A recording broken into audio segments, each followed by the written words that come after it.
Konnichiwa minasang, keipi tomoshimasu, yoroshiku onegaishimasu.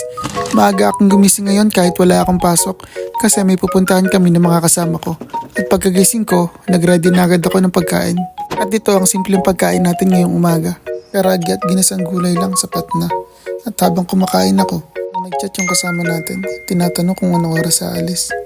Kaya nireplyan ko, sabi ko mag-ready na siya kasi kumakain na ako. At pagkatapos ko namang kumain, dali-dali na ako nag-ready ng mga dadalhin ko. Tulad ng power bank, charger, tripod at iba pa. Tapos, mabilis ang linis lang ng kwarto para pagdating ko, medyo malinis naman yung dadatnan ko. Kasi alam ko medyo matatagal lang kami rito. Kasi medyo malayo yung pupuntahan natin ngayong araw na to. Tapos dali-dali na rin akong nag-magic. Nagbihis pala. Mag-teleport na lang din tayo hanggang parking ng bike. Nakakapagod kasi. Ganun lang kadali. Dapat marunong ka lang tumalon. Tapos habang hinihintay ko yung kasama ko, inayos ko muna yung sapatos ko. Tapos ito naman kaluluwa ko. Talagang napakakulit talaga. Lumabas pa talaga sa katawan ko at chinek pa talaga yung bike. Alam niya kasing malayo yung pupuntahan natin ngayon. Kaya talagang dinouble check pa talaga niya. Tapos ito nga pala yung kasama natin, si Kenchang. Tapos dadaanan na rin natin yung isang tropa natin na si Glenn. Tapos dumaan muna kami ng supermarket para kumuha ng yelo. Dito nga pala sa lugar namin, lahat ng supermarket is may free ice. Kaya kapag summer, sulit na sulit kami rito. Tapos nilagay ko na rin pala sa tumbler ko yung kinuha kong yelo para di ako maawa mamaya. Tapos nung malapit na kami sa apartment ng kasama namin, nagka-problema naman dito sa release ng tren. Bumaba pa nga yung driver. Hindi ko rin alam kung anong problema pero sobrang tagal namin naghihintay rito. Sobrang init pa naman ng panahon. At ito na nga pala yung isang kasama natin, si Glenn Sang. Single yan at naghahanap ng jowa. Kaya kung wala ka pang jowa, PM is the key. Ang destination nga pala natin ngayon ay sa Ichinomiya Tower at Oasis Park. Ito na nga pala yung pangalawang beses kong makakapunta sa Ichinomiya Tower. Nung unang punta ko kasi mag-isa lang ako. Kaya medyo na-boring ako. Kaya umuwi na rin agad ako. And this time, kasama ko yung mga kaibigan ko. At alam ko sa susunod, babalik kami rito kasi sobrang ganda talaga dito. Tsaka kulang pa rin kami ngayon kasi may pasok pa yung dalawa nating tropa. As a care worker sa hospital, sobrang hirap talagang magkasabay-sabay ng schedule namin. Kaya pag may pagkakataong ganito, na kahit hindi kami kompleto, pinipilit pa rin namin gumala kahit pagod sa trabaho. Kasi kahit holiday, Pasko man or New Year, may pasok pa rin kasi kami. Wala rin pala kaming Golden Week vacation kagaya ng mga ibang SSW rito sa Japan. Pero kahit ganun, sobrang blessed pa rin kami. Kasi mayroon kaming maayos na trabaho at maayos na kumpanya. At habang palapit kami ng palapit sa Ichinomiya Tower, sobrang nai-excite na kami. Kasi alam naman panibagong adventure at memories na naman to para sa amin. At after ng 40 minutes na pagbabike, nakarating na kami rito sa Ichinomiya Tower. Tapos nag-water break muna kami kasi nakakauhaw yung layo ng binike namin.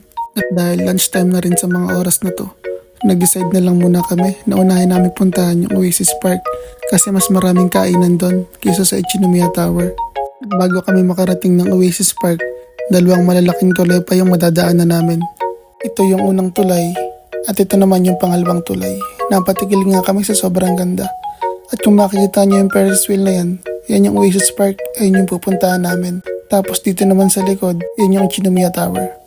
Sobrang sarap dumaan dito kasi sobrang fresh ng hangin tapos sobrang linis pa ng ilog. Ang ganda talaga ng view na makikita mo. Kahit sobrang layo nga ng nabike namin na wala yung pagod namin pagdaan namin dito. Kaya minsan, mas masarap pa rin talaga magbike kaysa mag-commute. Lalo na kung malapit din lang naman yung pupuntahan mo. Mas may enjoy mo kasi yung view na madadaanan mo. At anytime, pwede kang tumigil at magpicture. At sa wakas, narating na natin ang Oasis Park.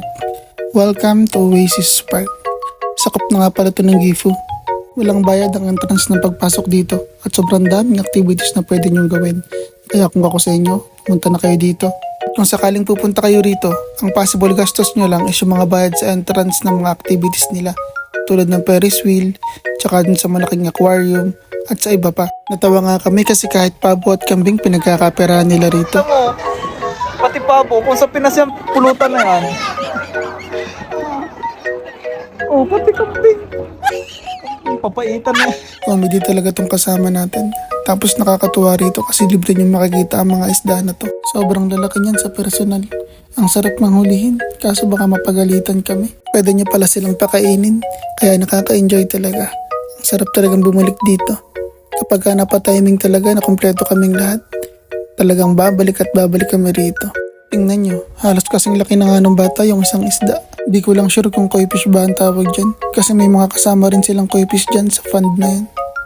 Dito pa lang sa part na to, feeling namin sulit na yung gala namin. Kasi halos wala naman kami nagastos sa pagpunta rito kasi nakabike lang kami. At kapag magpapatayo ako ng bahay, gusto ko meron din akong ganitong fund tapos maraming koi fish. Nakakatanggal talaga kasi ng stress, ang sarap nilang pagmasdan habang pinapakain mo. At sa pagbalik namin dito, bibili talaga ako ng pagkain ng mga isdang to. Sulit na sulit ang halos 15 kilometers na binike namin papunta rito. At kapag pupunta pala kayo rito, pwede kayong magdala ng tent or panlatag kasi kahit saan pwede kayong magtayo ng tent at maglatag. Hindi sila mahigpit dito. Basta bago kayo umalis, linisin nyo lang muna yung mga kalat nyo para hindi naman nakakaya sa kanila kasi sobrang linis dito. Tapos dito na lang namin kakainin yung mga binili namin pagkain sa convenience store dito sa Oasis Park. Onigiri na salmon flavor at saka fami chicken pala yung binili ko. Tapos nagdagdag lang ako ng dessert. Tapos yung dalawang kasama naman natin, tinapay yung binili. Tapos binigyan ko na lang din sila ng onigiri. Tapos konting kwentuhan, tawanan habang kumakain. Tapos pagkatapos namin kumain, inikot naman namin yung buong lugar. Ito agad yung nakita namin. Maraming mga batang naliligo. Hindi naman to sobrang lalim at sobrang babaw lang. Pero sobrang fresh ng tubig. Tapos tingnan nyo tong dinaanan namin. Ang sarap ng vibes dito kasi forest na forest yung datingan. Tapos sobrang tahimik pa, sobrang kalmado, sobrang fresh ng hangin. Kaya ang sarap magmuni-muni. Ganitong vibes nga lang yung gusto ko. Tapos nakita namin tong maliit na kuweba na to. Nagulat nga kami kasi ganito pala yung itsura niya sa loob. Alam mo yung parang aquarium siya. Pero yung makikita mo is yung ilalim ng ilog. Makikita mo yung mga lumalangoy na isda. Sobrang ganda nga tumambay dito. Kasi makikita mo yung buong ilalim ng ilog kasi sobrang linaw talaga ng tubig. Makikita mo yung mga lumalangoy na isda. Sabi ko nga sa sarili ko kapag nagkaroon ako ng sariling bahay, baka ganitong ideya yung gusto kong maging kwarto namin ng asawa ko. Yung may maliit kang pad, tapos makikita mo yung mga alaga mong isda. Dito naman sa may parting taas, may maliit na tulay. At mula rito, makikita mo yung ibaba ng ilog nila. Sobrang linaw talaga ng tubig. Sayang nga lang, hindi pwedeng maligo rito. Mas priority kasi nila yung safety ng mga tao. At dito naman sa may parting taas, may magandang falls dito. At tamang-tama itong view na to kung mahilig ka sa picture kasi sobrang gandang background nito para sa mga picture mo. Kagaya nito, ito, at ito. Sobrang daming activities na pwedeng gawin dito. Hindi na nga namin halos lahat nagawa kaya kailangan talaga namin bumalik dito. Tapos, ang next destination naman namin ay sa Ichinomiya Tower. At ito yung isa sa pinaka nakakapagod na part kasi paahon yung mga daan. At kung hindi ka buwebelo paahon, siguradong magtutula ka ng bike hanggang taas. At salamat pala sa napakalupit nating videographer na si Kenchang kasi kahit paahon, talagang napakaganda pa rin ang mga shot niya. Medyo malayo pa nga ako hanggang taas pero napatigil ako kasi napagod na talaga ako. Ang haba kasi ng ahon na yun, nakakapagod talaga. Pero worth it naman yung pagod kasi napakasayang experience nito. Tapos pagdating mo pa hanggang taas, ang ganda ng view. Nung training visa pa ako, never kong na-experience yung ganitong adventure kasi pinagbawalan kaming mag-bike ng company at ng agency. Pero may nare-receive naman kami noon na transportation allowance kaya okay lang din. Tapos nagpahinga muna kami saglit dito sa may tulay. At after namin makatawid sa isang tulay na to, doon agad yung Ichinomiya Tower. Makikita nyo nga sa likod namin, ang lapit na lang namin sa Ichinomiya Tower. Kaya di na kami nagtagal at dumiretso na rin agad kami sa Ichinomiya Tower. At kung pupunta nga pala kayo rito, mas okay na pumunta kayo ng spring or may sakura para sulit yung hanamin nyo dito. Maganda rin dito kapag December or Pasko kasi meron silang illumination. At kapag normal day naman, ang pinakamagandang gawing activities dito is cycling at jogging. Para sa akin, itong Ichinomiya Tower ang pinakamagandang tourist attraction dito sa lugar namin. At kahit makailang balik ako dito, hindi siguro ako magsasawa sa sobrang ganda ng lugar na to. Dahil sa sobrang init ng panahon, napabili na lang kami ng ice cream sa Jidohan Baiki. Gusto sana namin umakyat ng taas ng tower para ma-experience ng dalawang kasama ko. Kaso hindi na pala kami aabot sa oras kasi hanggang 4:30 lang pala to. Kaya pumunta na lang kami sa tabing ilog sa may baba ng tulay para maglaro-laro tong dalawang kasama ko. Nagpapagalingan pa nga sila. Padamihan daw sila ng bounce ng bato sa ibabaw ng tubig. Tapos nakita namin tong spot na to, kaya nagpicture-picture muna kami. Anong masasabi nyo? Sulit ba ang gala o hindi? Pagkain lang ang gastos namin dyan. Tapos di na rin kami nagtagal at umuwi na kami. Tapos bago umuwi, sabi ko nga kay Glenn, karera kami paahon. At sumakit na nga ang tiyan namin dyan katatawa kasi sobrang sayang experience. At hanggang dito na lang muna siguro ang adventure vlog natin for today's video. At kung nakaabot ka sa part na to, don't forget to follow, like, and share ng ating mga video.